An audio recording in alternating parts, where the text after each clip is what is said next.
I need to spill this out because keeping it inside has been eating at me. Maybe it'll make sense to you. Maybe it won't.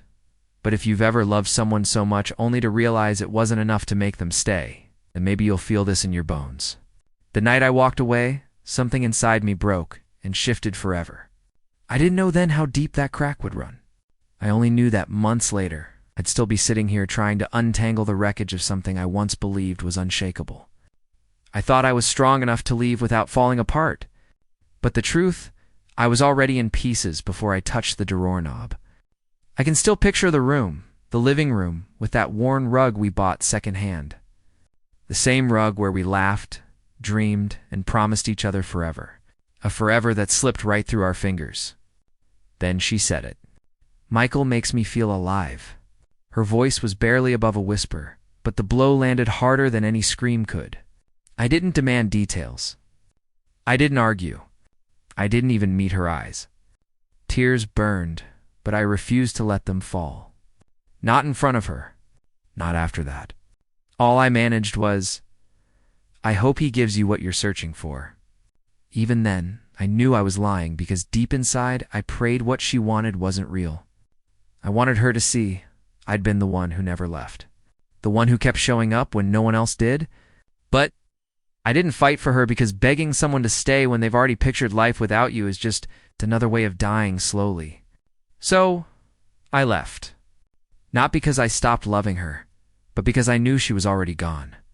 The nights that followed were brutal. Sleep abandoned me. Food tasted like ash. I hid in a cheap motel outside the city, 40 minutes away from the home we'd built. The silence pressed down on me as I stared at the ceiling, replaying every misstep, every word I should have spoken. My phone lit up with calls from friends and family, but I ignored them all.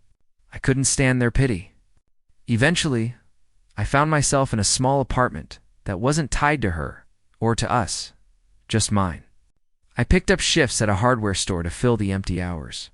The owner, an older man, never asked about my life. Maybe he could sense I wasn't there for money, just for a reason to keep moving. Days bled into weeks, and slowly I built a rhythm. I painted walls. I brought home a rescue dog, Penny. She didn't fix me, but she gave me something to come back to, a reason to step out of bed. I realized I didn't miss Brooke. Not really. What I missed was the idea of her, the version in my head who would always choose me, who would never walk away. That version had never truly existed. By 6 months, breathing didn't feel like a battle anymore. I started small conversations at work, grabbed a coffee with someone once, even smiled without forcing it. It wasn't love. It wasn't even close, but it was a step forward. For the first time, Brooke didn't haunt my every thought. 9 months later, I felt steady. Not healed completely, but steady. I wasn't chasing answers. I wasn't waiting for closure. I had already carved out my own. And then she came back. It was a Thursday. I had just finished work, dusted with sawdust, groceries in my arms. As I unlocked the door, I heard my name, Michael. I froze. She was standing there, Brooke. Same face, but worn down like life had hollowed her out. Her eyes were swollen, and in her hands was a letter. "I've been trying to find you," she said, voice trembling. I nodded, heart pounding, but stayed silent. She held out the letter. Everything I never said. Everything I should have told you. I didn't take it. Not because I despised her, but because I refused to return to the place where her choices defined my worth. Tears stir. And for a split second, the old me stirred.